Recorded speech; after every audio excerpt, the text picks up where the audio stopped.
মুসলমানরা চুপচাপ ভদ্র, কিন্তু সেটলে শুনি নাই আরো জোরে বলেন, সেটলে বদরের যুদ্ধে 313 জন ছিল মাত্র।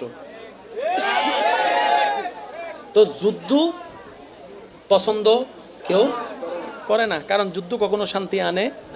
তবে আপনারা আমাদেরকে ঘুষা মারবেন, লাথি মারবেন, গুতাবেন, তখন সব সময় চুপ করে থাকবো, তাও তো হতে পারে। আর মুসলমানরা এতটুকু তো অবকাশ দিয়েছে, যা বলার আমারে নিয়ে বল, যা বলার আচ্ছা আমার বাফরে নিয়েও বল, মাইনা নিলাম, কিন্তু খবরদার আমাদের আল্লাহ নবী ইসলাম কোরআন নিয়ে কথা বলা যাবে। কারণ বাবার সাথে আমাদের রক্তের সম্পর্ক, ভাইয়ের সাথে রক্তের সম্পর্ক, বউয়ের সাথে আমাদের মহাব্বতের সম্পর্ক, স্বামীর সাথে আমাদের মহাব্বতের সম্পর্ক, আল্লাহর সাথে, নবীর সাথে, কোরআনের সাথে, ইসলামের সাথে আমাদের ঈমানের সম্পর্ক, ঠিক কিনা?